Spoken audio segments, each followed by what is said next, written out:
Assalamualaikum warahmatullahi wabarakatuh. Sahabat-sahabat radiografer yang super, apa kabar? Mudah-mudahan Anda semua senantiasa dalam kebaikan, kesehatan, dan kebahagiaan. Saya Mas Hari Ali, senang sekali dapat kembali menjumpai Anda di channel yang kita cintai ini. Dan pada kesempatan kali ini kita akan membahas mengenai kredensial radiografer.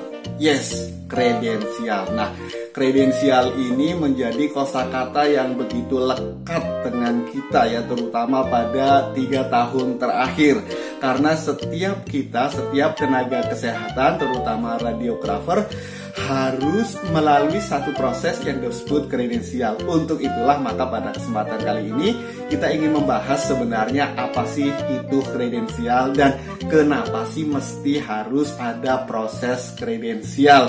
Mudah-mudahan pembahasan nanti ini akan dapat memberikan pencerahan, penjelasan, menambah wawasan sehingga Anda bisa memahaminya secara utuh, sehingga dalam pelaksanaan sehari-hari Anda tidak mengalami kaget, bahkan justru Anda semakin siap melaksanakannya.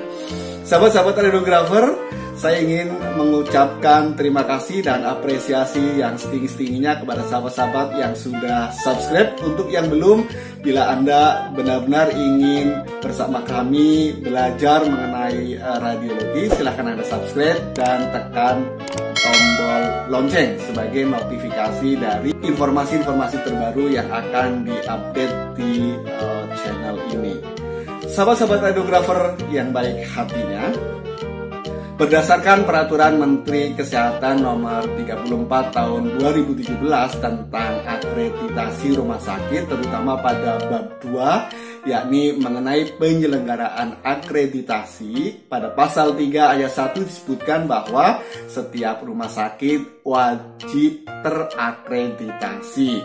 Kemudian ayat 2-nya dikatakan bahwa akreditasi sebagaimana dimaksud pada ayat 1 diselenggarakan secara berkala paling sedikit setiap 3 tahun sekali. Dan ayat 3-nya dikatakan bahwa akreditasi sebagaimana dimaksud pada ayat 1 dilakukan oleh rumah sakit paling lama setelah beroperasi 2 tahun sejak memperoleh izin operasional untuk pertama kali. Jadi rumah sakit dibangun, kemudian mengajukan izin operasional, lalu di-ACC oleh pemerintah untuk memberikan pelayanan kepada publik, maka selambat-lambatnya 2 tahun kemudian harus melaksanakan proses yang disebut dengan akreditasi rumah sakit. Nah, pelaksanaan dari akreditasi ini tujuannya adalah untuk menjaga mutu, sehingga pelayanan kepada pasien terjamin kualitasnya. Nah, sahabat-sahabat radiografer, dalam standar akreditasi rumah sakit pada chapter KPS, KPS ini kepanjangan dari kualifikasi dan pendidikan. Ini menurut versi akreditasi versi 2012 ya. Jadi versi akreditasi 2012 pada chapter kualifikasi dan pendidikan staf KPS. Sementara sekarang sudah ada pembaruan sejak 1 Desember 2018 disebutkan akreditasi 2012 menjadi SNARS. SNARS itu Standar Nasional Akreditasi Rumah Sakit ya, edisi 1 pada chapter kompetensi dan kewenangan staf. Jadi dulu adalah kualifikasi dan pendidikan staf, diubah menjadi kompetensi dan kewenangan staf atau disingkat dengan KKS. Nah, pada chapter KKS tadi ada 17 bab, 17 elemen ya, ada 17 standar. Nah, dari 17 standar tersebut yang spesifik terkait kredensial adalah pada standar 9 sampai 17. Nah, standar 9 sampai 11 itu terkait dengan kredensial medis atau kredensial untuk dokter. Kemudian standar nomor 12 sampai 14 itu terkait dengan kredensial keperawatan. Adapun standar 15 sampai dengan standar 17 itu terkait dengan kredensial tenaga kesehatan selain medis dan perawat atau tenaga kesehatan lainnya. Dalam konteks ini termasuk di dalamnya adalah radiografer. Secara terperinci bisa diurai bahwa pada standar 15 dikatakan rumah sakit mempunyai standar prosedur untuk mengumpulkan, memverifikasi, dan mengevaluasi kredensial staf kesehatan profesional lainnya, baik itu meliputi izin, pendidikan, pelatihan, dan pengalaman. Kemudian pada standar yang ke-16 disebutkan rumah sakit mempunyai standar prosedur untuk mengidentifikasi tanggung jawab kerja dan menyusun penugasan kerja klinis berdasarkan pada kredensial anggota staf profesional kesehatan lainnya dan setiap ketentuan peraturan perundangan. Pada kalimat penugasan kerja klinis ini merupakan konsekuensi atau output dari kegiatan kredensial. Kemudian pada standar yang ke-17, rumah sakit mempunyai proses yang efektif untuk anggota staf profesional kesehatan lain berpartisipasi dalam kegiatan peningkatan mutu rumah sakit. Nah, lagi-lagi akreditasi ujungnya adalah dalam rangka peningkatan mutu. Sahabat-sahabat radiografer, berdasarkan Undang-Undang Republik Indonesia Nomor 36 Tahun 2014 tentang tenaga kesehatan, bahwa tenaga kesehatan itu dikelompokkan dalam banyak hal, diantara tenaga medis, tenaga psikologi klinis, ada tenaga keperawatan, kebidanan, kefarmasian, kesehatan masyarakat, kesehatan lingkungan, gizi, keterapian fisik, keteknisian medis, dan keteknisian biomedik. Nah, keteknisian biomedik itu adalah tenaga kesehatan yang termasuk dalam kelompok ini, diantaranya adalah radiografer, elektromedik, ahli teknologi, laboratorium medik, ada macam-macamnya, bisa Anda baca di Undang-Undang Nomor 36 Tahun 2014 sebagaimana yang saya cuplik pada layar monitor. Jadi radiografer adalah bagian dari tenaga kesehatan biomedik. Sahabat-sahabat radiografer, lantas kemudian apa sih payung hukum dari kredensial itu? Ada dua yang merujuk kepada Peraturan Menteri Kesehatan, yaitu Nomor 49 Tahun 2013 tentang Komite Keperawatan Rumah Sakit. Adapun yang Nomor 755 Tahun 2011 adalah tentang penyelenggaraan komite medik di rumah sakit. Jadi ada Permenkes mengatur tentang komite keperawatan dan komite medik. Adapun komite tenaga kesehatan lain yang radiografer ada di dalamnya hingga saat ini belum ada. Oleh karena itu, saya ingin mengajak kepada teman-teman yang aktif di organisasi profesi supaya mendorong agar pemerintah segera menerbitkan peraturan Menteri Kesehatan untuk mengatur mengenai penyelenggaraan komite tenaga kesehatan di rumah sakit, agar kemudian beberapa tenaga kesehatan yang tergabung ya selain dari medik dan keperawatan ini punya payung hukum yang lebih konkret ya, lebih jelas. Sahabat-sahabat radiografer, karena kebutuhan di lapangan bahwa kredensial harus diselenggarakan walaupun belum ada peraturan Menteri Kesehatan, maka pengurus Pusat Perhimpunan Radiografer Indonesia sudah membuat panduan kredensial untuk profesi radiografer, dan ini sudah diterbitkan sejak tahun 2018. Nah, pada saat awal penerbitan dari buku panduan ini, inilah cover bukunya, bisa Anda lihat tadi di layar monitor. Nah, sekarang kita menuju kepada pemaknaan ya, definisi dari apa sih sebenarnya yang dimaksud dengan kredensial itu. Mudah-mudahan teman-teman bisa fokus. Saya ambil dari beberapa literatur, di antaranya yang pertama adalah dari PRSI, Perhimpunan Rumah Sakit Seluruh Indonesia.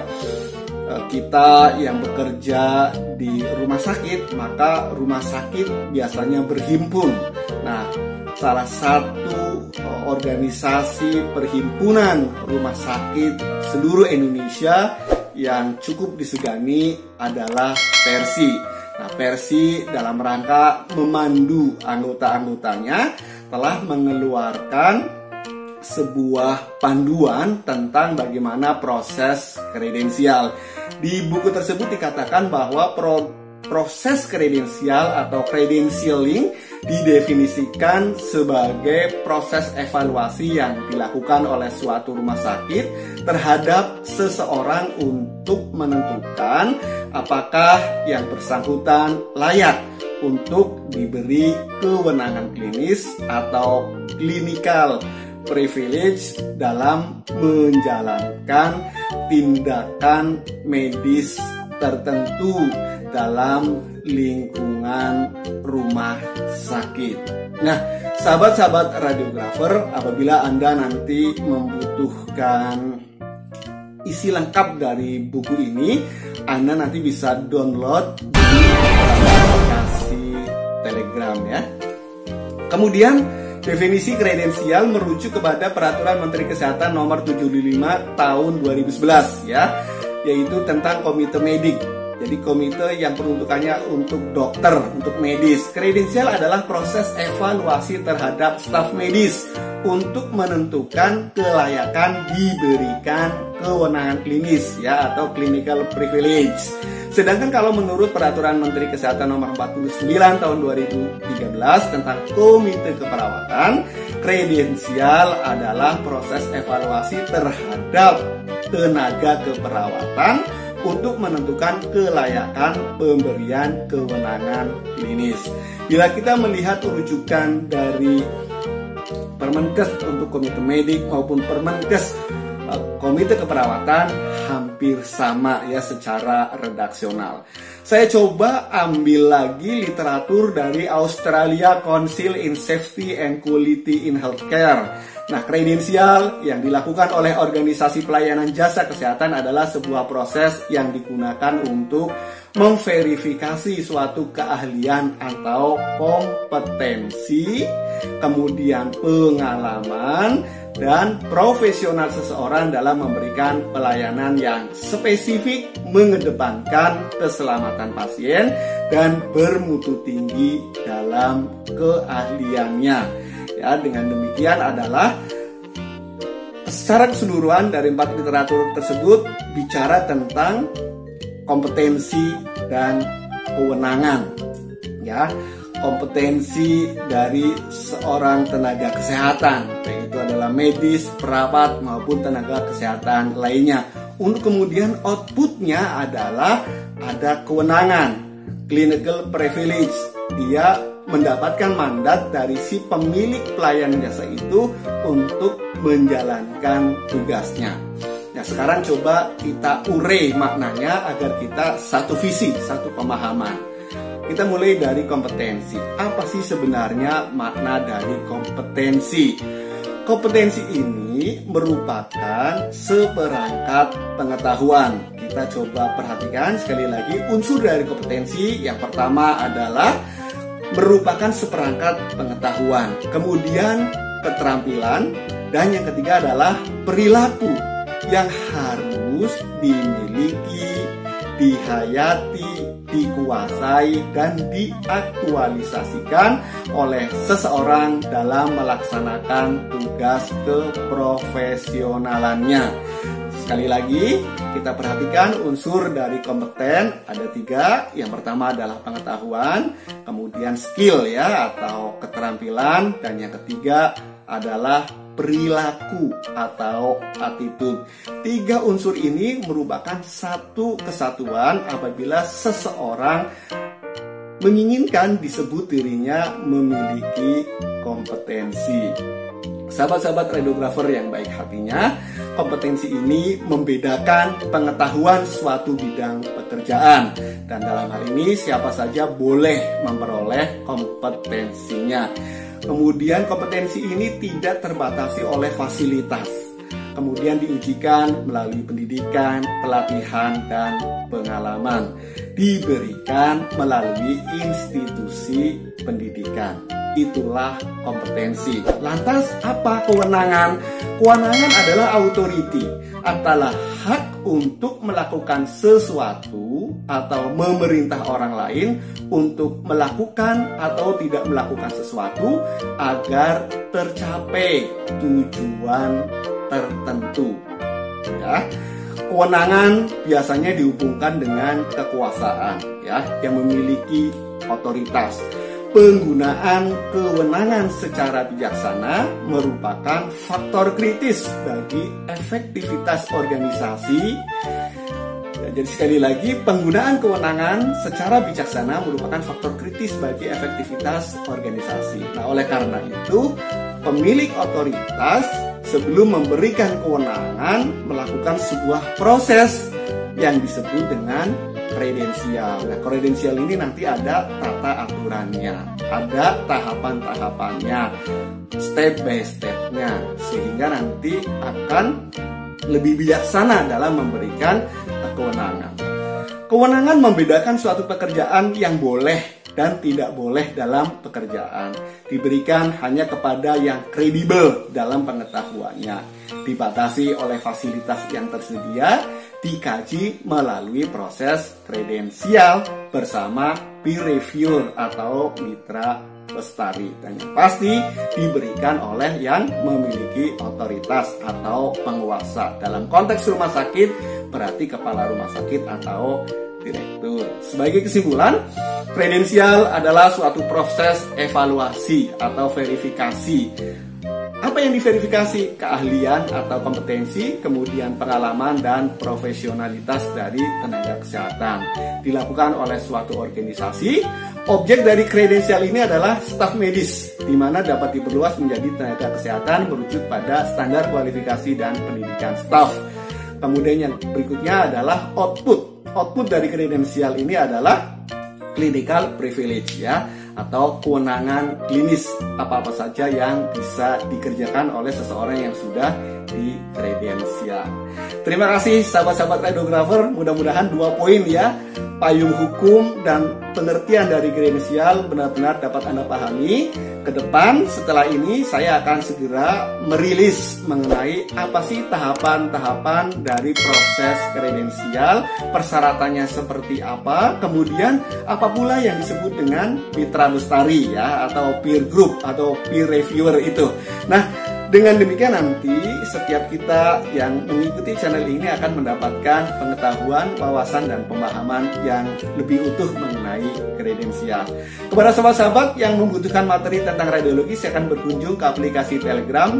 Alamat linknya sudah tertera di ujung dari session pada kesempatan kali ini. Terima kasih. Assalamualaikum warahmatullahi wabarakatuh.